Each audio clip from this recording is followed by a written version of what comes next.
Assalamualaikum sahabat Istabir. Udah pada subscribe belum? Subscribe lah. Yeah. Bismillahirrahmanirrahim. Pembahasan kita malam hari ini pembahasan ringan saja ya, tidak terlalu berat seperti biasanya. Ini obrolan santai, yaitu tentang Sunni membela Syiah, pantaskah? Yang akan menjadi bahan diskusi kita pada malam hari ini adalah yang Risalah Aman. Di tangan saya ada Risalah Aman, yang mana ternyata ulama kita telah melakukan ijma kontemporer tentu saja, yang sepertinya ini menjadi inspirasi bagi kita semua bahwa upaya untuk menjalin ukhuwah atau saling bersam atau saling bersatu itu sepertinya betul-betul diingini oleh semua orang, utamanya para imamnya, para ulamanya dari semua golongan, dan akhirnya terlaksanalah yang di Aman itu dan melahirkan Risalah Aman yang topik utamanya sangat sederhana sekali, pertanyaannya ringan, tapi faktanya peristiwa itu harus mendatangkan ratusan para ulama dari seluruh negara Islam, termasuk di Indonesia. Pertanyaan yang diajukan itu sederhana. Di sini di halaman berapa ini? Di halaman 11 hanya ada 3 pertanyaan. Pertama adalah ta'rif man huwal muslim. Siapakah yang dimaksud muslim itu? Kemudian yang kedua, wa hal yajuzu takfir.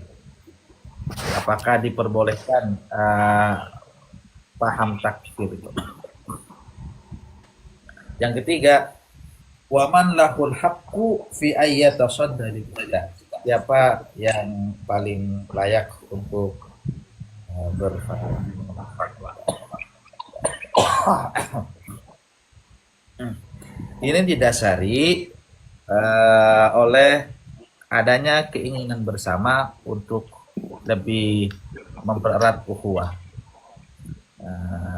dengan keyakinan dari semua firqah yang ada itu lebih banyak persamaannya daripada perbedaannya. Nah, di sini ada beberapa kesimpulan. Jadi sebelum kita masuk ke diskusi Sunni membela Syiah bahwa pantaskah, saya ingin membacakan kesimpulan tersebut untuk menjadi bahan bersama dan kita lihat fenomena kita saat ini tentang sikap Sunni terhadap Syi'i ya. Apakah itu sudah berkesesuaian dengan spirit para imam kita yang telah melakukan ijma, atau justru masih belum terasa atau belum betul-betul diterapkan dan diamalkan di dunia nyata. Di halaman 11 saya izin tampilkan data dulu. Ini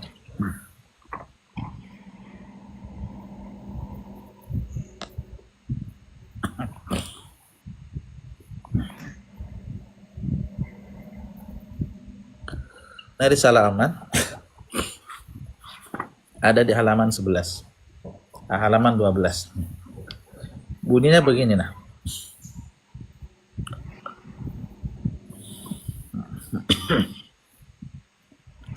Bunyinya, inna kullaman yattabi'u ahadzal madhahibil arba'ati min ahli sunnati wal jamaah.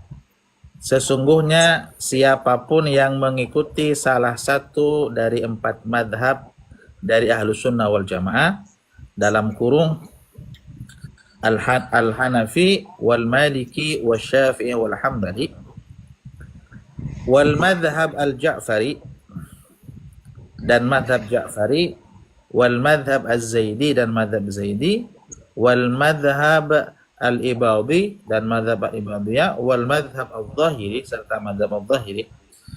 Siapapun yang mengikuti salah satu madhab dari kedelapan madhab ini,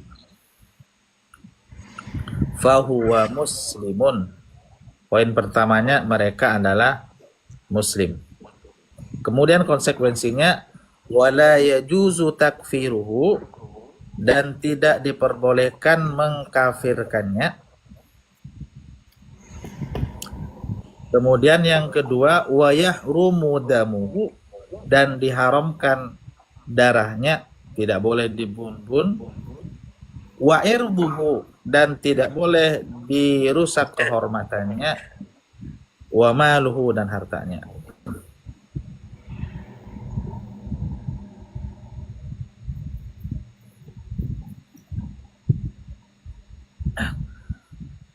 Nah,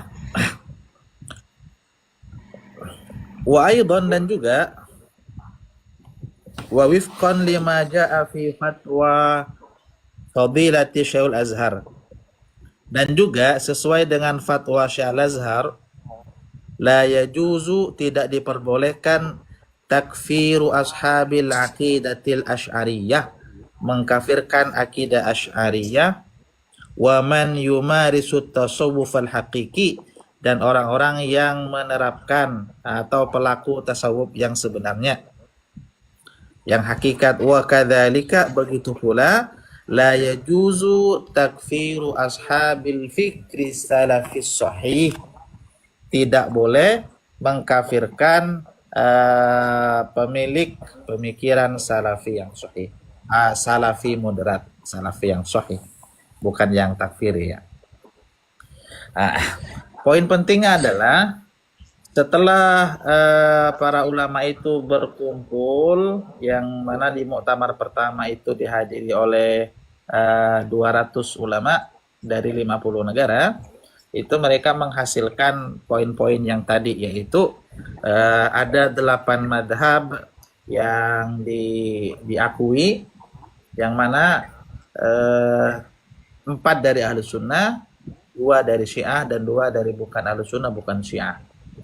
Walaupun kalau versinya siapa? Versinya Imam Syekhul Islam Ibnu Taimiyah ya, di Minhajus Sunnah itu, selain Syiah berarti Ahlus Sunnah. Nah, kata beliau, selain Syiah artinya Ahlus Sunnah. Nah, di sini ada dua madhab Syiah yang diakui oleh para ulama pada saat itu, yaitu madhab Ja'fari dan madhab Zaidi. Nah, ini poin yang akan kita diskusikan pada malam hari ini. Konsekuensinya apa? Maka konsekuensinya adalah di sini, pertama, tidak boleh dikafirkan, yang kedua, darahnya haram, kemudian kehormatannya haram, hartanya juga haram. Berarti kita di sini punya tanggung jawab untuk menjaga harkat, martabat, melindungi, betul-betul tidak boleh lagi kita beda-bedakan. Apalagi tadi ada cerita pas kalau jual rambutan tidak laku rambutannya itu. Kemudian yang poin ingin saya tekankan di sini adalah wa irduhu ini. Nah, ini yang jarang sekali orang ingat, artinya luput dari perhatian kita sebagai Sunni.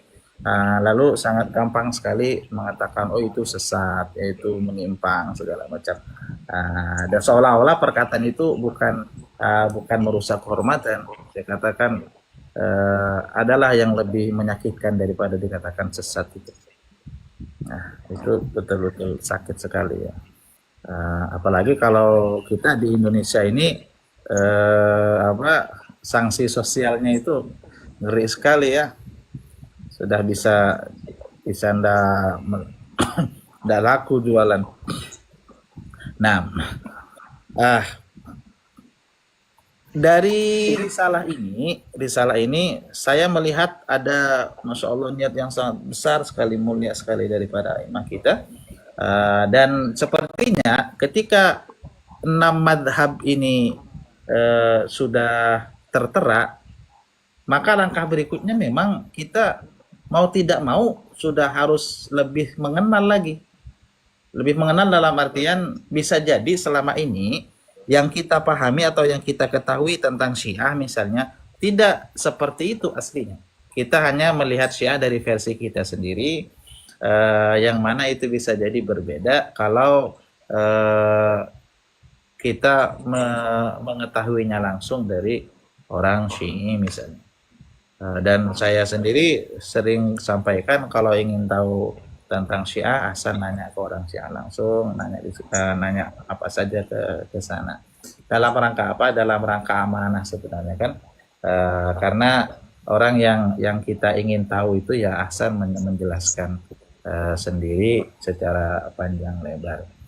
Dan spirit itu sepertinya diambil dari Al-Quran itu sendiri ya kan.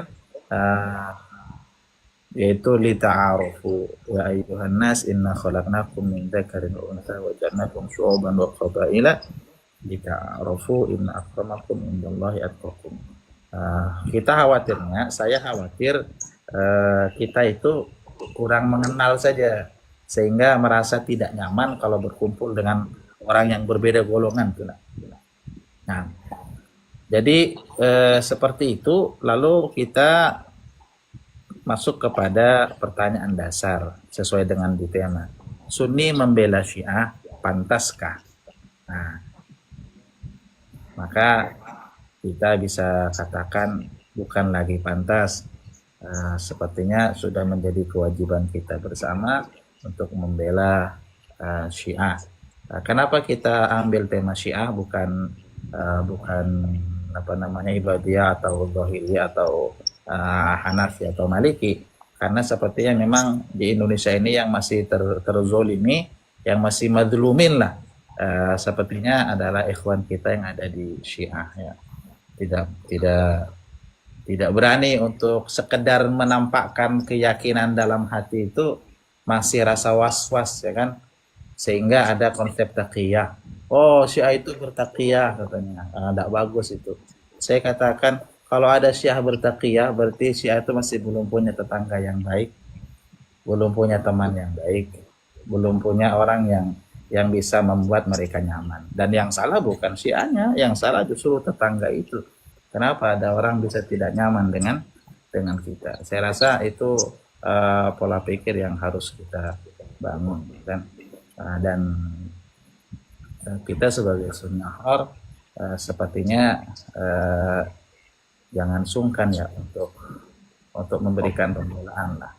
Walaupun nanti akan berisiko akan dituduh Syiah juga ujung-ujungnya, tapi memang perjuangan kan harus ada resikonya. Mungkin itu narasi dari saya sementara.